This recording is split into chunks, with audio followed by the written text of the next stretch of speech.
What's good, y'all? Welcome back to the channel. We've had a whole week off of fights, but now we get to break down UFC 302, Islam Makhachev versus Dustin Poirier. One of the bigger fights of the year. Dustin Poirier, of course, being one of the biggest stars. Islam as well, one of the biggest stars in the sport. They've almost fought each other in the past, or kind of seemed like they almost were going to fight each other. You never know in this lightweight division, but we finally have Dustin Poirier getting his shot. And just so you guys know, last week update, or 2 weeks ago update now, we went 10-2 on the last UFC Fight Night card. I got the main event wrong, and I got one other fight on the card wrong. I think it was the co-main event, something along those lines. So we did pretty decent. I'm just upset every time that I get a main event wrong. I thought Edson was going to be able to pull it off, but it just didn't happen. But either way, we have a new whole set of fights to break down. So let's get straight into the card. Andre Lima taking on Mitch Reposo. So to give you some backstory, Andre Lima is the guy that got bit in his last fight. He was already kind of winning the fight, but it was a really good scrap, and then the guy just bit him. It was a fight between undefeated guys too, which was even more wild that that's how it ends.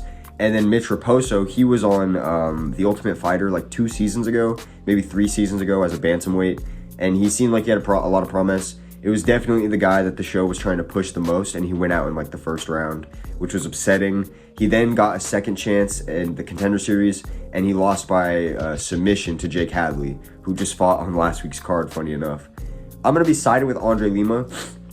In terms of style matchup, Mitch Reposo, he's a lot more of a boxing-heavy striker. Andre Lima can just mix it up everywhere, and I think his Brazilian Jiu-Jitsu is going to be the it factor. It's going to be the make or break in this fight. I think Andre Lima at some point is going to find like a trip or just find some odd scramble on the feet that makes it so they go to the ground. Maybe somebody gets dropped. Maybe somebody gets tied up. I don't know. I think it's going to be something just along those lines, and then boom, Andre Lima is going to catch him with a choke. Mitch is fighting at flyweight. Maybe that season was flyweight, not bantamweight. I don't know if this is his natural weight class. I feel like I remember him being a bantamweight. Either way, everything is pointing towards Andre Lima for me. And just as a side note for everybody that like watches my channel week by week, usually I have graphics up with these fighters and their record. I'm just gonna stop doing that. I feel like it was a lot of work for nothing. Like you guys, if you really want to look at who these fighters are, can just look them up. You probably don't even need to see a little graphic. But yeah, moving on up the card, Jocelyn Edwards taking on Ailin Perez. The queen of the split decision win. She was once riding a 3-fight win streak on bullshit decisions. She's finally had a loss in her last fight. A lot of those fights probably should have been losses in hindsight. I'm going to be going with Ailin Perez. I think she's going to find takedowns, and she's going to twerk on this bitch after she wins, because that's what Ailin Perez is known for. She's probably also going to twerk at the weigh-off, or at the weigh-in, and I'm not mad at it. I think Ailin Perez is going to find her takedowns. On the feet, Jocelyn Edwards is slightly more dangerous because she's rangy, and she's a little bit more crisp of a kickboxer. But I don't think she's going to be really utilizing that game plan against somebody with the pressure of Ailin Perez. So yeah, I'll be siding with Ailin Perez by unanimous decision. Moving on up the card, Mickey Gall taking on Basil Hafez. Mickey Gall is one of Dana White's like first experiments. One of the first was it Contender Series? Or no, it wasn't even Contender Series. It was Dana White looking for a fight. Throwback to everybody that remembers that shit. But yeah, he found Mickey Gall in one of those episodes way back in the day. And he's not fared too well. He's had his whole career in the UFC so far, and he's 7-5, and he came in undefeated. Now, Basil Hafez, odd-looking record, 8-4-1, but one of those losses is to Jack Della Maddalena, and it's a split decision in his debut in the UFC. That's the last time he fought. It was last year, and he came in and almost beat Jack Della Maddalena, who's still undefeated at welterweight. I'm going to side with Basil Hafez. I think his grappling just looks too clean. He made a lot of mistakes, but I'm going to chalk that up to it being such a short notice fight and he had no conditioning. I think in the grappling department, he shreds Mickey Gall. If Mickey Gall finds a way to like reverse this and pick up a quick sub, then kudos to him, because I don't mind Mickey Gall. But I think Basil Hafez is just better pretty much everywhere. Mickey Gall's striking is abysmal. Yeah, I'm siding with Basil Hafez getting this one done by a submission. Moving on up the card, Nico Price taking on Alex Morono. This is no brainer. I'm gonna be going with Alex Morono. Nico Price got knocked out in the clinch by like an offhand hook by old ass Robbie Lawler, and that's still a legend. That's a GOAT in Robbie Lawler, but like, come on, that's a little wild for a young fighter like Nico Price who's been through all these wars.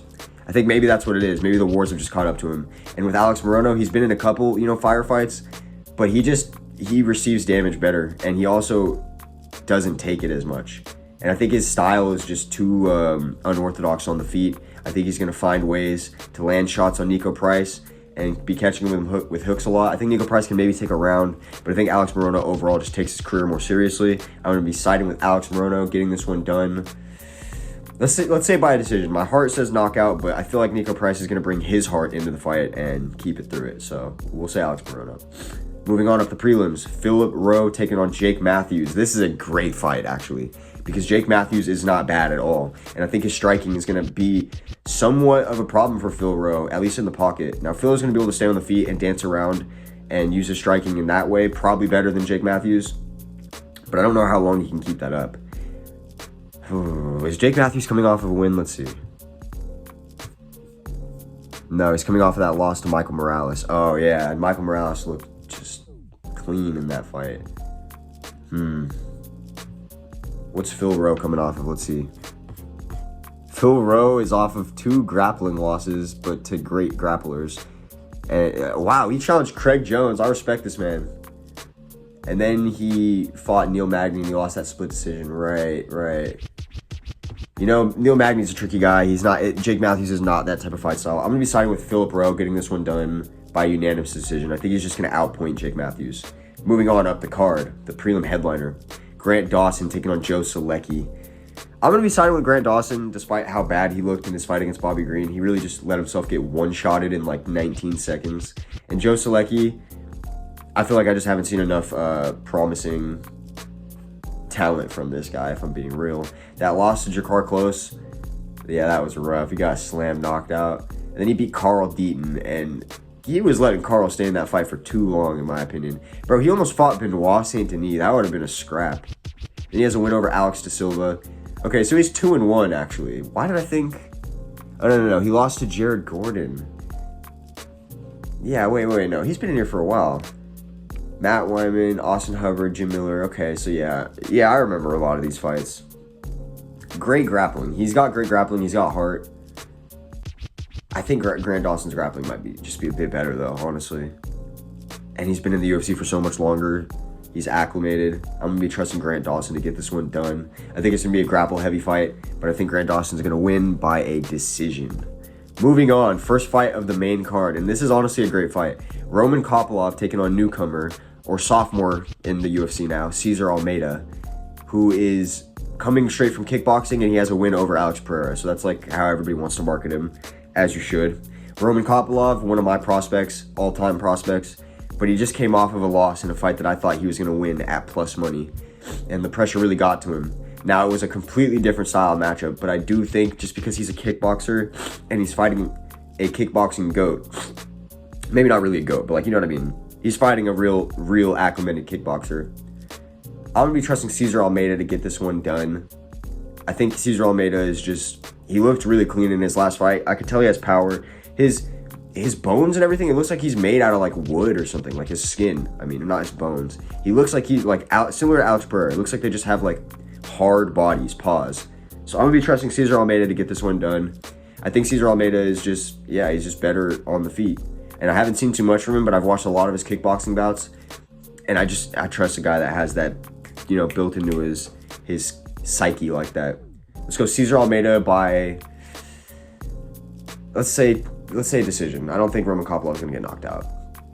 Moving on up the main card, Randy Brown taking on Elizeu Zaleski dos Santos. Yo, Elizeu is sleeper good. Don't trust his 7 losses. That shit almost doesn't matter. He is actually an elite fighter. And he's coming off of that win over Abu Bakar and Nurmagomedov, which, yeah, I think I called him for that fight too, which is awesome. And he has that win over Benoit Saint Denis, which before Dustin did it, nobody had done it. So, yeah, this guy is for real. That draw to Renat Fagretinov, that was another fight where he was heavily underdog, and I called that he was going to be able to go in. I actually had him for a win. So, you know, didn't get that fight right technically, but I think just the level of competition that he's able to compete against, it's a step higher above Randy Brown. Now, if Randy Brown can get this one done, he's notching a huge name into his belt, a huge prospect into his belt, in my opinion. As somebody that watches this shit all the time, I feel like Elizeu just slips under the radar for everybody. But I do think that he's a free fighter. I'm going to be trusting Elizeu Zaleski to get this one done. I'm just going to call it by a finish. I think he's going to get this one done within the distance. I wouldn't want to prop it by knockout or submission because he could get either of them.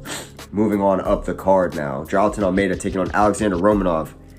Jailton Almeida. The second Romanov is in a bad position or on his back, he's going to quit. There's not much else to say about this. Two of the most boring fighters going at it.